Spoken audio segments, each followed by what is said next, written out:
Noah's been using the Phonak FM for about 12 months. We started the Radio Aid trial sort of end of July last year, and we finished it May this year, and we're still using it up to now, so about 12 months.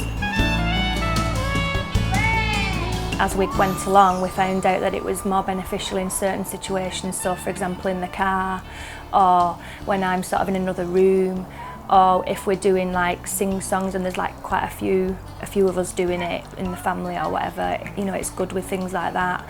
Noah, drink!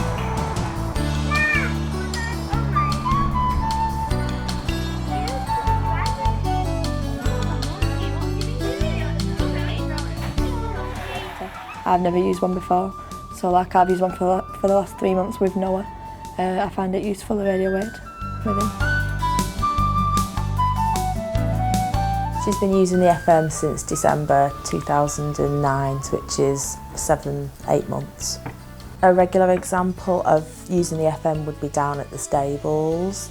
Obviously we use it in the car to get there as well, and then we use it when we're outside at the stables, maybe out horse riding, and she's got a hat on, so obviously it's blocking a slight blockage from the microphone on the top of the hearing aid. Just anything that's outside really is really useful.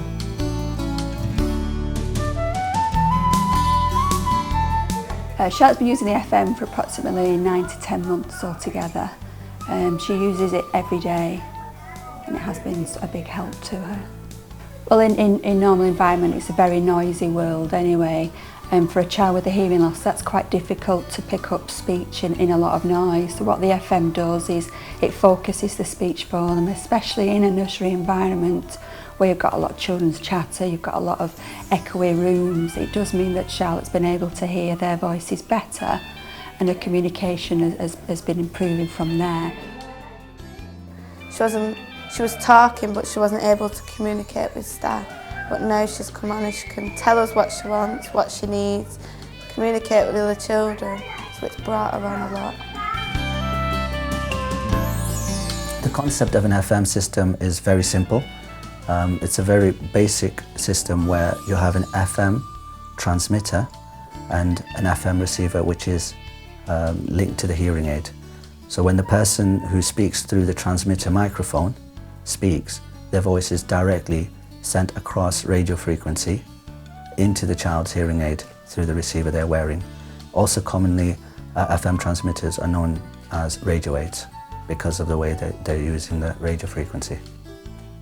When he was in there and I said, "No, bring Mummy the book," you know, and I had the radio aid in, he would bring me the book. Whereas if he had just his hearing aids in, you know, I might have to like really shout or, you know, like do a few more gestures or whatever to him rather than, you know, just using my voice alone at just a normal range.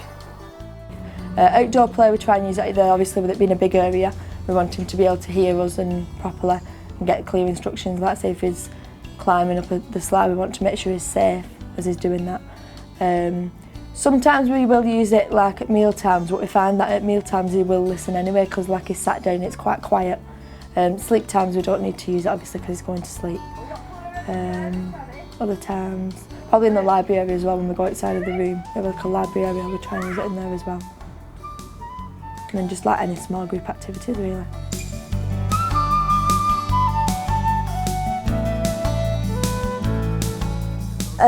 In the car, I know I've been told from audiologists when she's in the car, all she can hear is the drone of the engine really.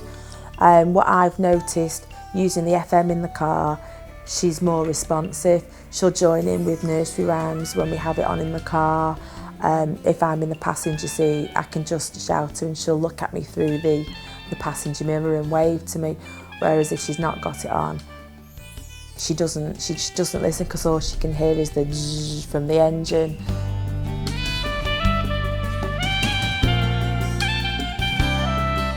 Well, yeah, if we went to a play centre and we didn't have the FM, it's very noisy, there's a lot of children shouting, so Charlotte would struggle to hear in that situation.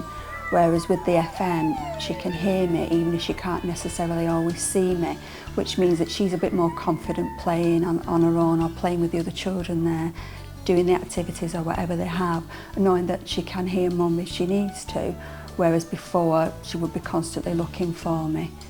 She was very clingy at the beginning because of that, and she has got better with that because she does know she can still hear me. I'm not necessarily have to be in view all the time now.